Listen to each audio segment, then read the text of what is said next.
Akhirnya setelah mikir cukup lumayan panjang, aku memberanikan diri untuk bikin segmen Inside Jiggly's Mind.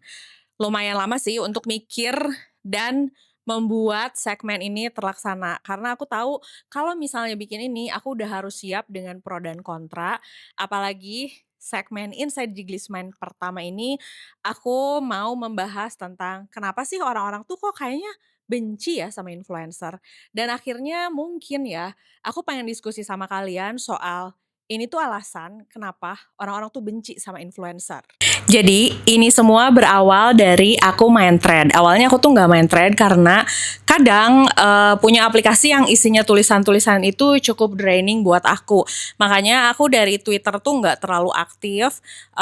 Twitter ganti ke X, aku juga nggak terlalu main X dan begitu ada thread juga aku jarang mengomentari atau nulis banyak tentang masalah-masalah di thread. Tapi kadang-kadang aku masih suka tuh kayak lihat-lihat yang lagi musim apa ya, yang lagi viral apa ya.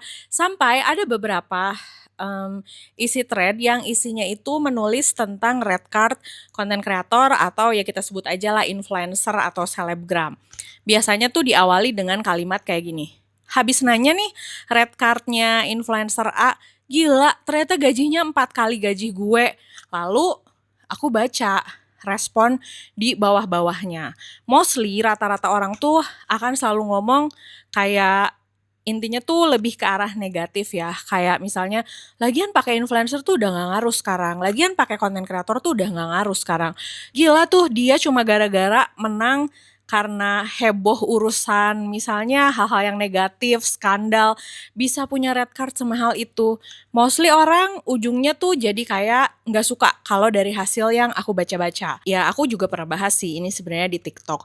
Salah satu alasan orang mungkin nggak suka sama konten kreator atau influencer karena selalu dianggap bahwa menjadi konten kreator dan influencer itu adalah easy money. Uangnya gampang. Aku pernah bahas ini juga sih di TikTok ya. Nah, tapi sebelum ke arah situ, aku nemu juga thread-thread orang yang misal nih kalau yang suka bahas tuh kadang suka ada call spesialis. Ada juga yang mungkin orang biasa tapi kan kalau influencer tuh suka masang-masang bio, ini manajer gue kontak gitu-gitu. Akhirnya dia ngekontak dan dia menghubungi, akhirnya dia tahu red card si influencernya berapa dan sama dia di-spill. Kayak misal, oh influencer B nih red cardnya harganya kita taruhlah misalnya gila ya di satu reels aja 50 juta. Hah, satu reels 50 juta, apa gua pindah aja ya jadi influencer? Kalimat yang paling sering aku temuin itu adalah, apa gua pindah aja ya jadi influencer? Apa gua start aja ya jadi influencer? Nah, kalau aku kan POV-nya sekarang aku jadi full time content creator. Aku jadi content creator dari tahun 2018. Yang aku inget sih Instagram aku tuh pertama post yang Jiglicious S-nya ada 2 tuh postingnya 2018. Karena akun Instagram aku yang pertama banget yang Jiglicious S-nya ada 1 itu sempat hilang. Dan bisa dibilang semenjak COVID aku jadi full time content creator. Aku pernah nonton beberapa video-video yang bilang bahwa gini, menurut kalian mungkin konten kreator tuh gampang ya, tapi ini tuh enggak karena modalnya juga lumayan. Kita harus punya kamera, kita harus punya handphone, kita harus punya lighting, kita harus nyisihin waktu. Jadi ini tuh enggak easy money. Aku pernah bahas ini di TikTok dan itu POV orang lain, terserah orang mau ngomong apa dan seperti aku bilang, aku bikin Inside Jiggly's Mind ini sudah siap untuk pro dan kontra. Nah, tapi kalau aku pribadi ditanya, apakah jadi konten kreator ini adalah easy money? Menurut aku tergolong easy money. Aku bisa ngomong kayak gini karena umur aku sekarang 39 tahun ya. Belum 39 sih, Mei aku 39 tahun. Aku datang dari keluarga yang rumahnya tinggal di gang. Terus mamah aku penjahit, papa aku saat itu nggak kerja. Aku kuliah harus membiayai diri aku sendiri. Terus akhirnya aku berhasil jadi sarjana hukum. Aku sama suamiku dulu kita masih temenan lah ya. Kita sempat jualan baju, kita sempat buka pushcart. Kalau kalian tahu yang di mall-mall tuh yang toko-toko kecil kayak gerobakan gitu, kita pernah buka itu jaga sendiri. Kita juga pernah buka pameran di mall, kita juga pernah jualan jam tangan, kita juga pernah jualan kaos produksi sendiri, jualan baju anak. naik motor sambil ngangkat-ngangkat kain, itu pernah banget. Jadi kayak pekerjaan-pekerjaan yang membutuhkan fisik yang kuat, aku sama suamiku pernah melakukan itu dan itu capek banget. Waktunya tuh nggak kenal waktu, bisa tuh waktu kita bisnis jualan kaos jam 10 malam sampai jam 1 tuh kita harus nungguin sampelan di tukang sablon. Jadi hampir bekerja tidak kenal waktu, kerjaannya fisik, capek. Begitu aku menjadi konten kreator, aku bisa bilang bahwa pekerjaan menjadi konten kreator itu tergolong memang easy money. That's why mungkin memang benar. Banyak orang yang nggak suka sama konten kreator, sama influencer karena tergolong easy money, cuma tinggal bikin video aja gitu. Nah, sehingga mungkin POV-nya agak kurang seimbang kalau misalnya aku ngomong cuman dari berdasarkan omongan aku aja. Jadi aku sempat nanya ke beberapa follower aku share di channel YouTube aku share di channel Instagram aku tanya banyak banget negatif terhadap konten kreator dan orang tuh kayak nggak suka gitu, kayak benci. Menurut kalian kenapa sih? Taruhlah kalian nggak benci sama influencer, tapi banyak yang nggak suka dan kok kayak benci gitu sama influencer. Menurut kalian tuh kenapa? Kalian pernah denger nggak sih? Karena aku penasaran. Dan ada beberapa orang yang menjawab katanya kalau aku sih hampir jarang nggak suka ya sama influencer. Tapi biasanya aku tuh nggak suka sama influencer yang buka hijab. Karena itu nggak sesuai dengan nilai-nilai yang aku anut. Ada juga orang-orang yang bilang bahwa banyak influencer yang cuma pencitraan aja. Karena aslinya nggak kayak gitu. Karena aku reviewer, follower aku tuh mungkin banyak yang mencari konten kreator dan influencer yang suka nge-review. Dan beberapa di antaranya tuh bilang bahwa aku tahu ada beberapa influencer yang memberikan review palsu, tidak sesuai. Jadi rata-rata nggak suka sama influencer-influencer yang memberikan review-review palsu atau review-review yang kayak nggak jelas gitu. Dan ada juga yang bilang nggak suka sama konten kreator yang kalau ngerekomendasiin sesuatu tuh nggak nyari tahu dulu apakah produknya udah BPOM atau enggak, apakah produknya udah aman atau enggak. Nggak suka sama influencer yang terlalu flexing karena itu tuh kadang bikin stres, bikin drain, bikin kita tuh merasa hidup kita nggak baik-baik aja. Terus ada juga yang nggak suka sama influencer yang brandingannya tuh nggak sesuai sama aslinya. Rata-rata kayak gitu. Awalnya aku pikir tuh, oh mungkin hanya gara-gara easy money aja ya. Dan ada satu orang yang jawab, bilang bahwa mungkin karena influencer ini adalah pekerjaan baru yang terlihat duitnya gampang, easy money. Jadi orang-orang tuh bisa dibilang nggak suka. Kayak seolah-olah kerjaan gampang gitu doang kok dapat uangnya kayak gampang. Makanya kalau misalnya aku baca-baca di thread itu tuh sering banget mungkin karena algoritma juga ya yang membahas tentang gila ya bikin video TikTok satu aja red cardnya segini. Gila ya bikin video ini aja red cardnya segini. Wah dia live aja 2 jam segini, apa gua mulai aja ya hosting live? Apa gua mulai aja ya? Nah, hal-hal yang kayak gitu. Itu banyak banget berseliweran di thread aku. Kayaknya aku harus mulai ganti algoritma thread kali ya sama sesuatu yang fun. Tapi menurut aku ya itu masuk akal di saat orang melakukan itu. Yang aku bahas bukan tentang mereka bersalah karena bilang apa gua start aja ya jadi konten kreator. Apa enggak? Itu perasaan yang wajar, semua orang boleh punya perasaan gitu. Karena dulu pun aku berpikiran sama seperti itu. Dan sampai sekarang pun aku masih kadang suka mikir kayak gitu sih. Kalau aku lihat penyanyi gitu yang terkenal, aku tahu rate mereka sekali nyanyi berapa tuh suka ada gitu di otak aku kayak apa kita jadi penyanyi aja ya? Hal-hal kayak gitu. Itu normal sih menurut aku. Nah, yang bikin trend itu mostly adalah anak muda. Aku kan umur udah 39 ya. Nah, menurut aku kalau memang menurut kalian apa gue jadi influencer aja ya? Satu video IG, satu video TikTok rate-nya tuh kayak gaji gue sebulan. Kalau kalian pernah berpikiran seperti itu, menurut aku detik ini juga saat kalian ngetik itu juga, kalian cobain jadi konten kreator. Aku ngomong gini bukan buat nantangin ya, bukan kayak coba aja sanggup, enggak. Justru menurut aku di antara semua pekerjaan yang pernah aku coba, aku juga kuliah pernah tuh jadi penjaga perpustakaan demi dapat gaji sejam 5.000. Seperti yang aku bilang, pernah jualan, pernah jadi SPG pushcart, semuanya pernah aku coba. Nah menurut aku, pekerjaan jadi influencer ini memang pekerjaan yang paling easy money. Bisa dikerjain di rumah, bisa dikerjain kapanpun, bisa dikerjain sambil santai, bisa dikerjain dengan kita ngatur waktu sendiri. Makanya menurut aku daripada ngeluh-ngeluh dan bilang, "Gila rate dia segini, apa gua mulai aja bikin video?" Yes, menurut aku mulai. Mana kalau misalnya kalian sering baca-baca, pasti sering ada lah yang salah satu video yang bilang bahwa konten kreator tuh sekarang sosial media tuh lagi mulai tahap kelima ya kalau nggak salah, di mana tahapnya itu adalah personal branding. Sepenting itu. Mendingan mulai dari sekarang, kalau menurut kalian menjadi konten kreator mudah sehingga kalian bisa berpikiran bahwa apa gua mendingan nge-host live aja ya? Apa gua mendingan bikin konten kreator nge-review make up aja ya? Apa mendingan gua nge-review makanan aja ya? Toh dia sekali datang ke resto dibayarnya jutaan sama kayak gaji gua sebulan. Saat kalian berpikir gitu, berarti menurut kalian kerjaannya mudah. Saat itu kalian harus mencoba. Kenapa? Karena menurut aku menjadi konten kreator itu memang ya bisa dibilang easy money. Tadi aku udah jelasin. Saat ini aku menjadi full time content creator. Karena menurut aku sayang banget kalau anak-anak muda sekarang berpikir menjadi konten kreator mudah, tapi mereka nggak mencoba.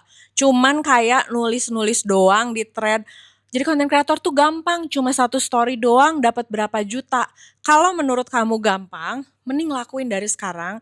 Karena aku mau bisikin bahwa yes, memang mudah itu. Mungkin banyak juga teman-teman konten kreator yang tidak setuju sama aku ya, tapi nggak apa-apa.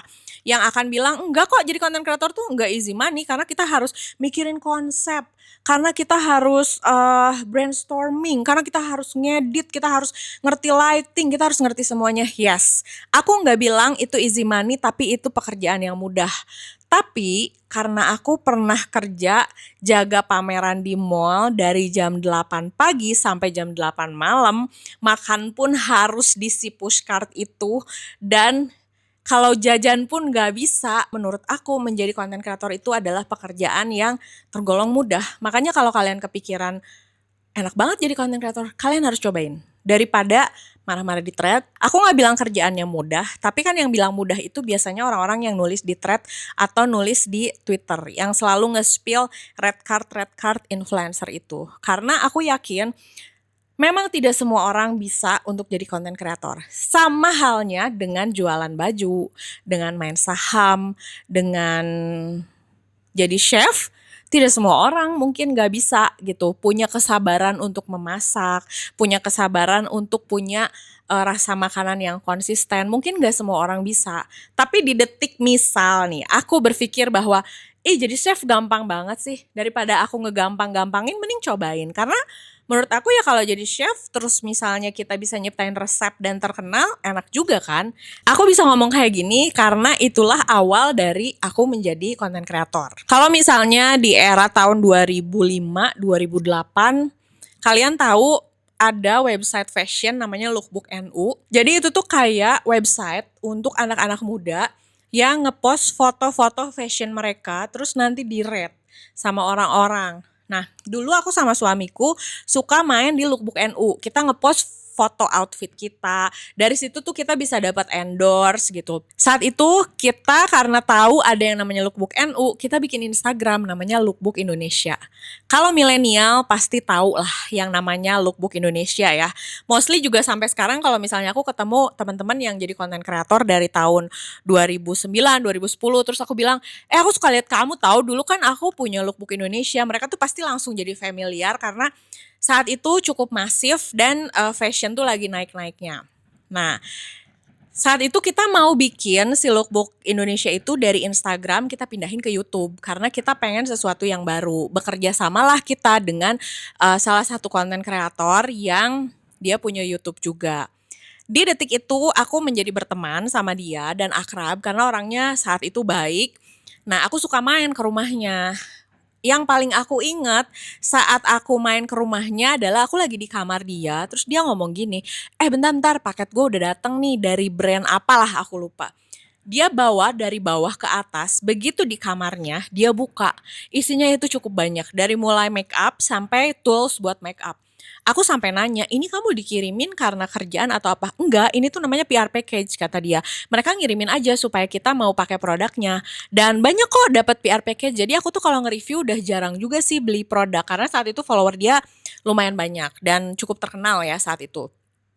Di detik itu aku lihat setting, YouTube dia, aku lihat tempat dia bikin video, dan di detik itu hati aku bilang gini, "Kayaknya kalau gini aja aku bisa sih," karena aku suka ngerjain foto buat fashion saat itu untuk lookbook NU dan lookbook Indonesia. Kayaknya kalau bikin video bisa sih, apa kita coba beli kamera ya? Saat itu pemikiran aku sama dengan orang-orang yang nulis thread itu. Gampang ya cuma bikin video gini, terus belajar edit sedikit, terus udah gitu posting aja di YouTube. Wah enak juga ya. Wah gila sih dia dapat makeup gratis, enak banget. Wah red card dia dan saat itu tuh karena cukup dekat dia tuh lagi cerita bahwa aku tuh lagi di-approach nih sama salah satu brand perhiasan untuk jadi BA-nya mereka dengan red card yang cukup lumayan. Hati aku itu langsung bergetar karena aku membayangkan bahwa kalau sampai aku ngerjain dan aku berhasil di tahap itu, jumlah duit itu tuh amat sangat wow buat aku pada saat itu. Dan ya sama, aku pun menggambarkan gini, "Hah? Dia cuma bikin satu video YouTube aja dapat segitu. Wah dia nge-post Instagram aja duitnya segitu," gitu. Sehingga aku bukannya kayak marah-marah terus aku nulis di thread, enggak. Justru aku langsung bikin YouTube saat itu, aku bikin videonya, walaupun memang pada saat aku bikin videonya tidak semudah itu, banyak banget strugglingnya, banyak yang harus dipelajari, tapi karena dalam hati aku merasa itu mudah, jadi aku lanjutin terus. Sampai akhirnya sekarang aku jadi full time content creator. Jadi menurut aku alasan orang membenci konten kreator itu ternyata bukan hanya gara-gara red card-nya yang tinggi, tapi saat kita punya rasa sensi atau menggampangkan pekerjaan orang karena kita merasa, "Ih duitnya gampang banget, kalau gitu doang mah gue juga bisa." Itu kita melihat bahwa berarti kita menganggap pekerjaan itu mudah, berarti di detik itu juga menurut kita duitnya worth it untuk dijalanin, mending dicobain aja. Karena kita nggak pernah tahu, hidup akan membawa kita kemana gitu. Kayak aku sampai hari ini dengan segala perjuangannya, dengan segala rasa capeknya, dengan semua drama-drama on off-nya, karena, pekerjaan ini tuh dramanya tuh bukan hanya soal kerjaan, tapi dramanya juga kadang bersama manusia-manusianya, dalam pergaulannya, itu nanti aku ceritain juga di video terpisah kalau misalnya Inside Jiggly's Mind ini rame. Aku udah punya banyak judul di dalam kepala aku, tapi kalau rame baru aku mau share sama kalian. Jadi, ya menurut aku dengan semua kerja kerasnya, menurut aku menjadi content creator itu adalah pekerjaan yang worth it untuk dijalanin, secara uangnya juga oke. Makanya aku bisa bilang sama kalian, kalau memang kalian tertarik, kalau misalnya menurut kalian gitu doang, bikin video doang, dapat uang segini, gue juga bisa cobain. Daripada kita marah-marah, daripada kita menimbulkan sensitivitas di thread atau di Twitter kayak gitu, mending cobain karena kita nggak pernah tahu hidup bakal bawa kita kemana gitu. Jadi buat yang masih muda-muda daripada kalian ngomel-ngomel gitu, mendingan dicobain aja karena percaya sama aku. Di antara semua pekerjaan melelahkan yang pernah aku lakukan, jadi content creator itu adalah pekerjaan easy money yang pernah aku jalanin. Oke, kalian boleh tulis di kolom komentar mau setuju, mau nggak setuju, nggak apa-apa. Tapi kita biasakan untuk let's agree to disagree dalam setiap perdebatan. Oke, sampai ketemu di Inside Jiggly's Mind berikutnya. Bye-bye.